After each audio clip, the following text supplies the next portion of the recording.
Good evening, dear students. Welcome to Bajirao IAS Academy, the Hindu News Analysis. Today is 14th July 2025, and today we have some very important topics from different newspapers. So one by one we'll try to discuss all these important topics in a very detailed and in-depth manner. And the total objective of this discussion is to make sure that you adequately equip with all important topics which are covered in newspapers. So without any further delay, let's discuss all these important topics one by one. The first topic with which we are going to start the session is about India's carbon credit trading scheme.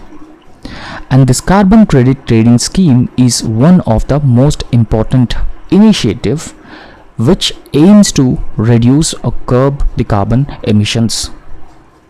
And if we talk about the carbon credit trading scheme, so first of all, we'll try to understand the context of this article. And this article has been given in the Hindu newspaper, and this is important for your Gender Studies paper 3. And apart from that, this article is also important for your essay exam as well. So let's try to understand this context. Now recently, the Indian government announced the greenhouse gas emissions intensity targets for certain entities in 8 of the 9 heavy industrial sectors which are participating in the carbon credit trading scheme's compliance mechanism. So we all knew that there are certain industries which can be classified, which can be considered as industries which release heavy amounts of greenhouse gases. For example, the cement industry, the steel and aluminum industry. So these are different industries which releases high amounts of greenhouse gases into the atmosphere. So therefore, these industries need to participate in the carbon credit trading scheme's compliance mechanism. So we'll understand what is a carbon credit trading scheme. Now, if we talk about this particular scheme, it is a market-based framework. And this market-based framework has been developed by Indian carbon market, and this aims to regulate and trade the carbon credits. So on this image, you can clearly see the carbon credits, how the carbon credits would be generated. And in fact, if we talk about the carbon credits, for example, imagine an industry. So a particular emission regulation target has been set by the government for that industry, and it is obligatory on the part of the industry to meet the emission regulations. So in case if an industry breaches the regulation set by the government, then the industry would require a carbon credit. The industry need to show a carbon credit. So therefore, if an industry is breaching the target set by the government, then industry would pay and buy a carbon credit to offset its targets, to offset its emissions. However, how these carbon credits are earned? The carbon credits are earned through afforestation, waste management, so certain activities which can be classified as sustainable green activities. So through those activities, one can earn the carbon credits, and the carbon credits are required by the companies if they breach the target set by the government. I hope you have understood the whole concept. And the carbon credit trading scheme has been developed under the Indian carbon market, and it regulates and trade the carbon credits. Apart from that, it also aims to further accelerate India's transition to a low carbon economy, because it will be costly for the industries to buy the carbon credits. Now, instead of purchasing the carbon credits, the companies would start thinking on investing renewables and even the less emission technologies. So therefore, it will further accelerate India's overall transition to a low carbon economy by assigning a monetary value to the greenhouse gas emissions. Now this is a monetary value to the greenhouse gas emissions. Now, what is the total objective of the carbon credit trading scheme? So the primary aim of the carbon credit trading scheme is to decarbonize the industrial sectors by shifting focus from energy efficiency, which is perform, achieve and trade scheme, to the greenhouse gas emission intensity reductions. Right? So there are certain industries which emit a huge amounts of carbon dioxide into the atmosphere. So thereby we need to shift a focus from efficiency, which is the performance, achieve and trade scheme, to greenhouse gas emissions intensity reductions. So we should overall focus on reducing the greenhouse gas emissions from the industries, and that is the objective of carbon credit trading scheme. And in fact, the carbon credit trading scheme is overseen by the Bureau of Energy Efficiency, which is also called as BEE, and the National Steering Committee for Indian Carbon Market. So thereby ensuring overall transparent and even accountable governance in the carbon credit and trading scheme and its implementation. So now if we talk about the transition from performance, achieve and trade to the carbon credit trading scheme, now India earlier adopted the PAT scheme, which is also called as perform, achieve and trade scheme. And in fact, the perform, achieve and trade scheme earlier emphasized on achieving energy efficiency, improving in energy intensity sectors through the energy saving certificates. However, if we talk about the carbon credit trading scheme, so it actually supersedes the performance, achieve and trade scheme. So thereby the carbon credit trading scheme focuses on direct greenhouse gas emission intensity and issuing carbon credit certificates. So thereby each representing 1 ton of CO2 equivalent reduced. And if we talk about certain target sectors which are focused under the carbon credit trading scheme, so the CCTS mandates participation from 8 high emission sectors. Remember, as I have already told you, there are certain sectors which are high emission intensity sectors, such as aluminium, cement, pulp and paper, alkali, iron and steel, textiles, petrochemicals and refineries. These are the 8 sectors which are high emission intensity sectors. And therefore it is important to implement the carbon credit and trading scheme within these 8 industry sectors or categories. And in fact, these sectors also account for 16% of India's total greenhouse gas emissions. So therefore you can imagine the importance of bringing these industries under the carbon credit and trading scheme. However, the government has excluded the power sector. We all knew that the thermal power plants are one of the major sources of the greenhouse gas emissions. But as part of the carbon credit and trading scheme, the power sector has been excluded by the government.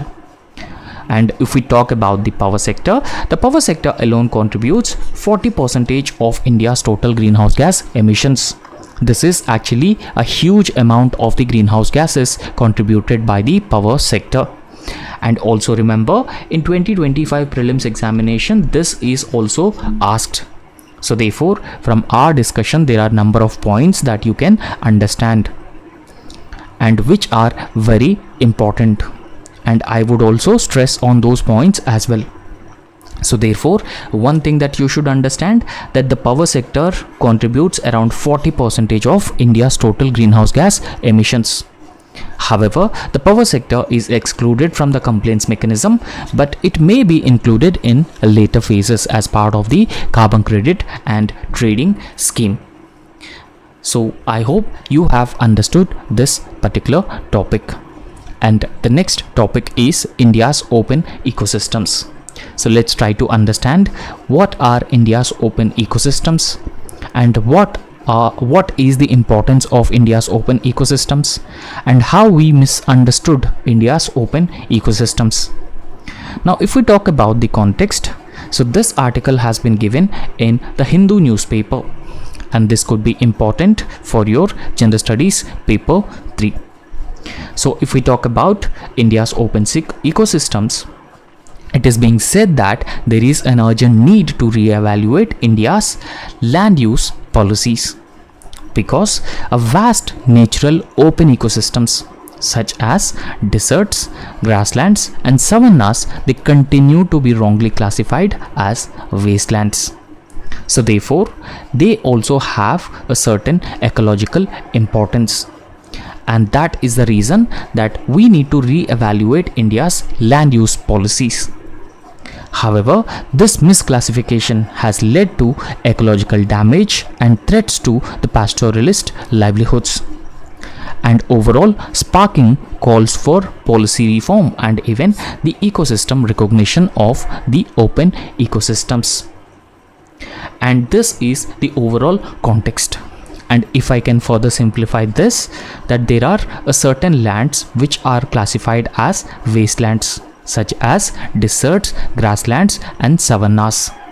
So therefore we need to rethink about their utility and usefulness, because they also have several ecological functions, and they are also important for the livelihoods of the people as well. Because of this reason, there is a need to reevaluate India's land use policies, recognizing and understanding the importance of the open ecosystems in India. So I hope you have understood this. Now, what is the main problem? So the main problem is India's deserts, grasslands, scrublands and savannas. So they are very often misclassified as wastelands, and this is a very common in India, that if we have a desert, it can be classified as a wasteland. However, classification of these open ecosystems is a colonial legacy, and that continues in land policy today even in India. So therefore the misclassification of the open ecosystems as wastelands would have several policy implications, such as afforestation drives are carried out on natural ecosystems or natural grasslands, and even infrastructure development in ecologically sensitive open habitats. So infrastructure development in these ecologically sensitive open habitats very often result in loss of livelihood and also the loss of the biodiversity as well. And thirdly, neglect of pastoralist communities who actually depend on these open ecosystems. So therefore these are the implications if we misclassify the open ecosystems as the wastelands, because we need to value these open ecosystems. So instead of valuing these open landscapes, the state has sought to fix them and overlooking their overall ecological importance and even the cultural relevance as well. Because if we talk about the natural grasslands, so instead of valuing the natural grasslands, what we are doing, we are carrying out the afforestation drives, which is government has been trying to fix the natural grasslands. So we are overall neglecting and overlooking the ecological importance and the cultural relevance of the open ecosystems. And in fact, desertification is also wrongly seen as a synonymous with the land degradation. However, this particularly reinforces the idea that deserts are the degraded lands, which is not accurate. Now, we have to understand why deserts and open ecosystems are important for human beings and also flora and fauna. And if we talk about deserts and dry lands, they cover around 33% of Earth's total land area. However, unlike tropical forests, grasslands and deserts, they store more carbon. And this is also a very important fact. They store more carbon. In fact, if they store more carbon in soil, so that would result in reducing the levels of the greenhouse gases in the atmosphere and further reduces the worst impact of the climate change. And apart from performing an important function of storing more carbon in soils, so it also important for the climate regulation as well.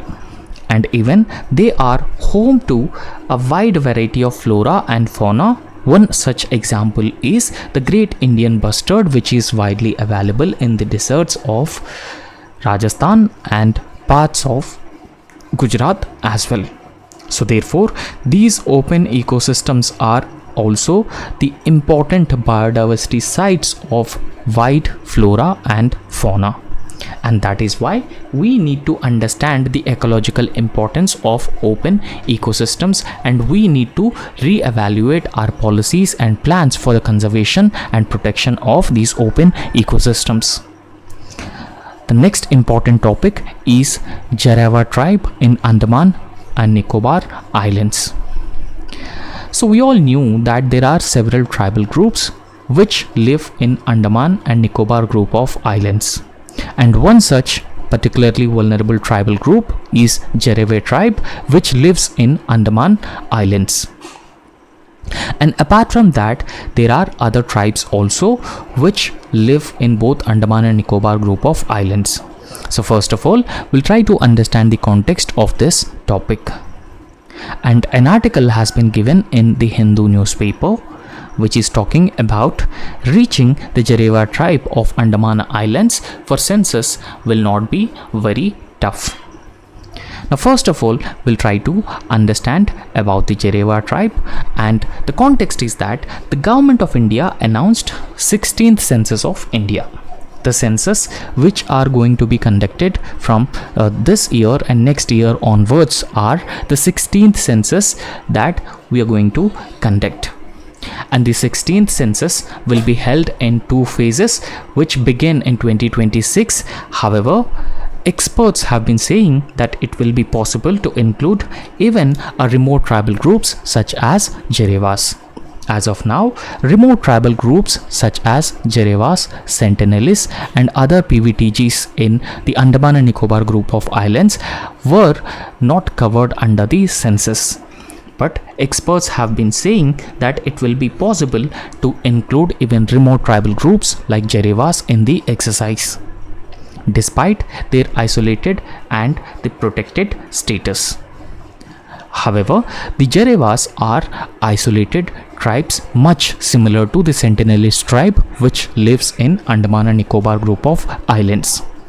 So if we talk about the Sentinelese, the estimated population in 2011 is 15, which is a PVTG group.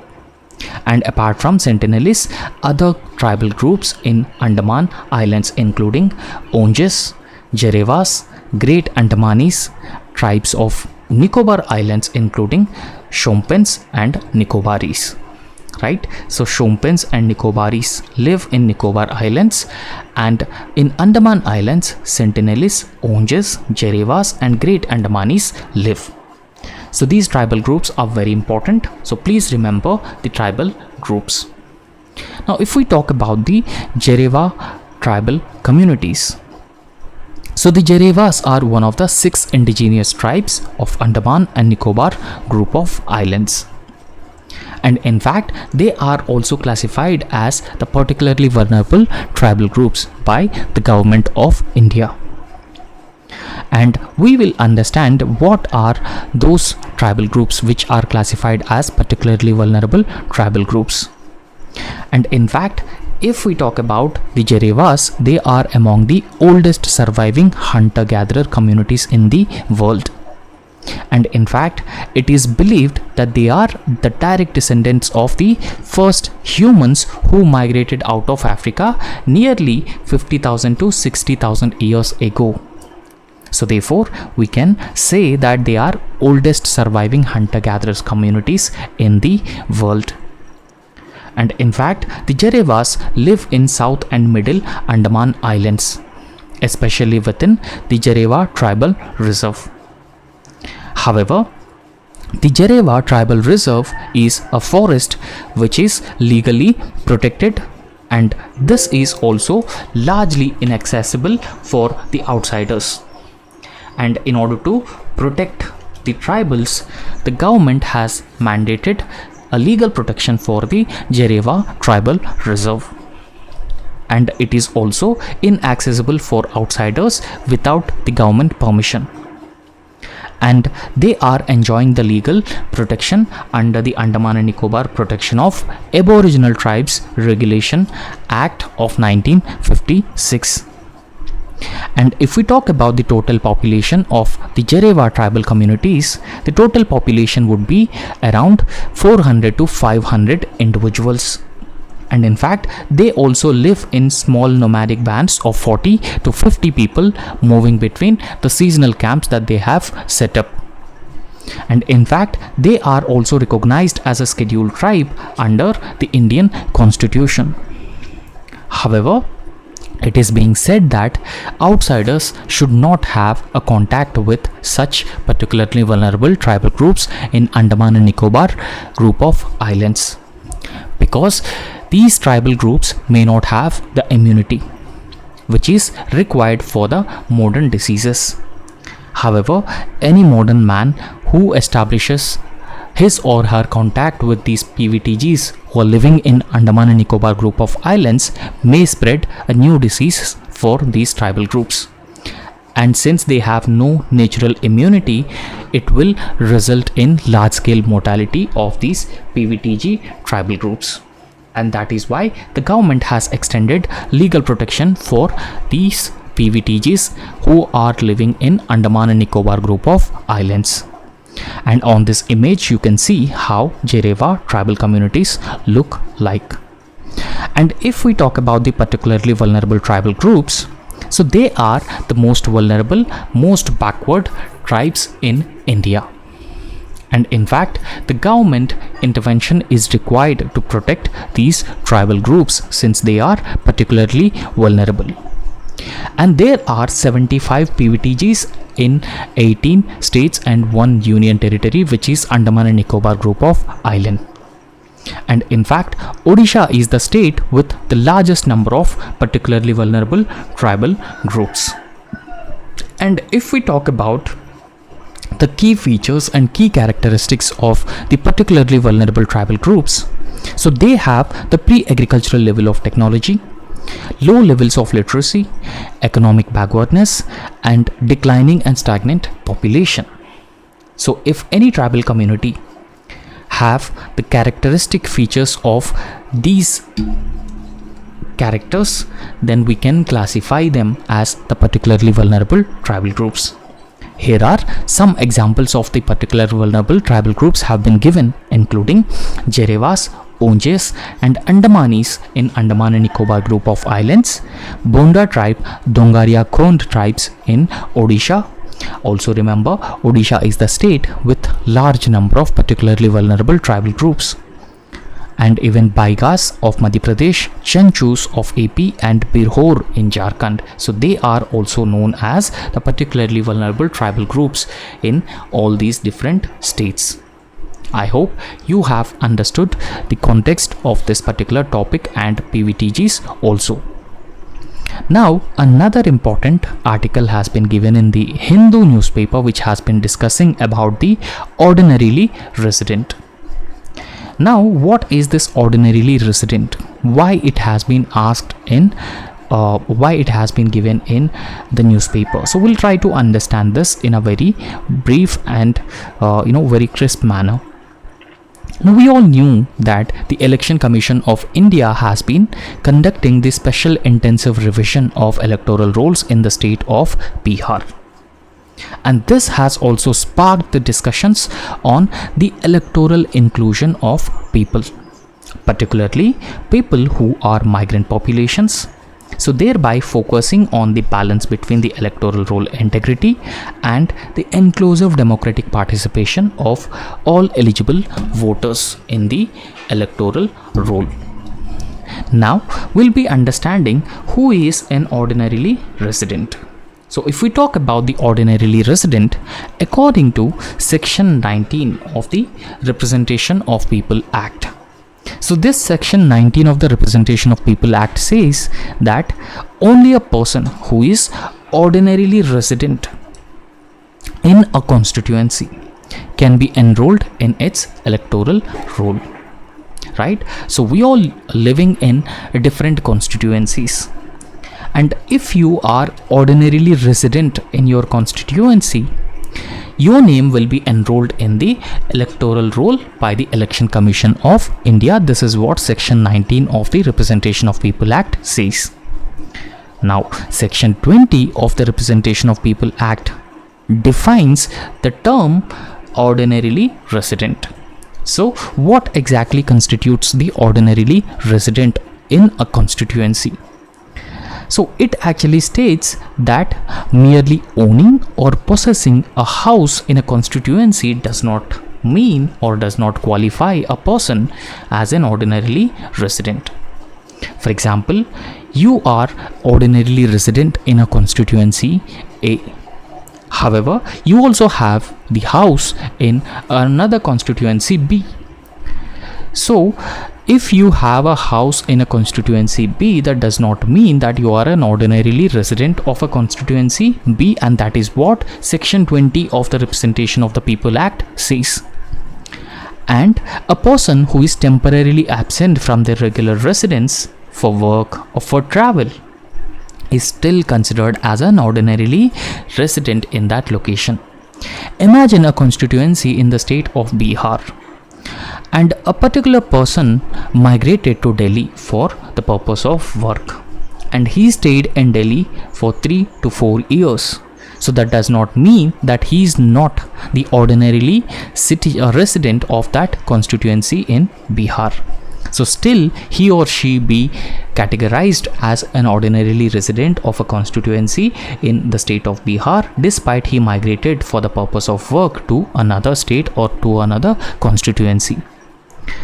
Now, what are the specific categories which are covered under section 20, which defines the term ordinarily resident?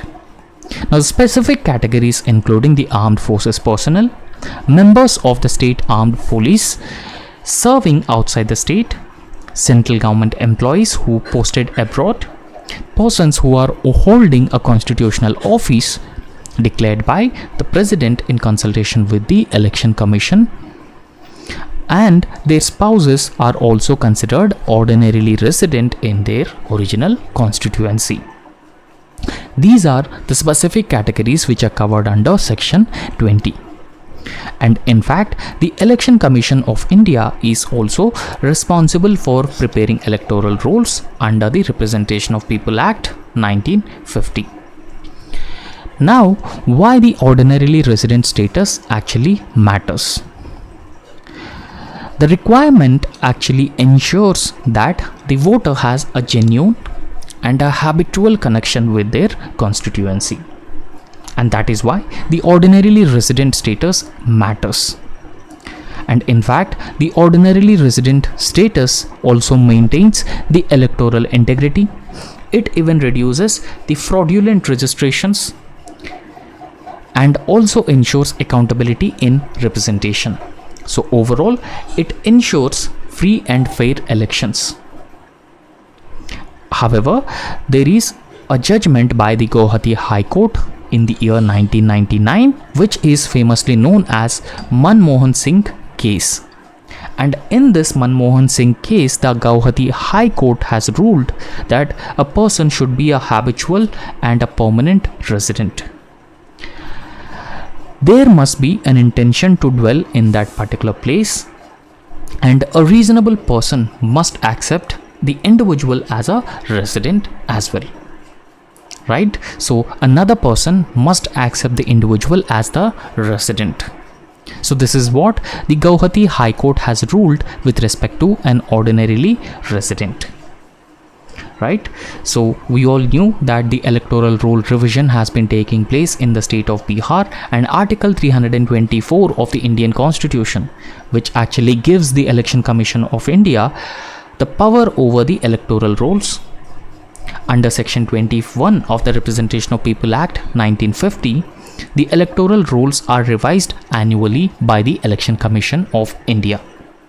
And if we talk about the special intensive revision, so this is a special one-time revision with door-to-door verification of voters.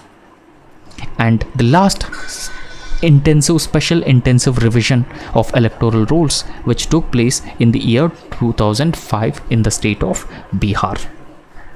Right, so in fact in 2025 Bihar is going to see the assembly elections, and the objective is to update the rules after 20 years of rapid migration and the outdated records.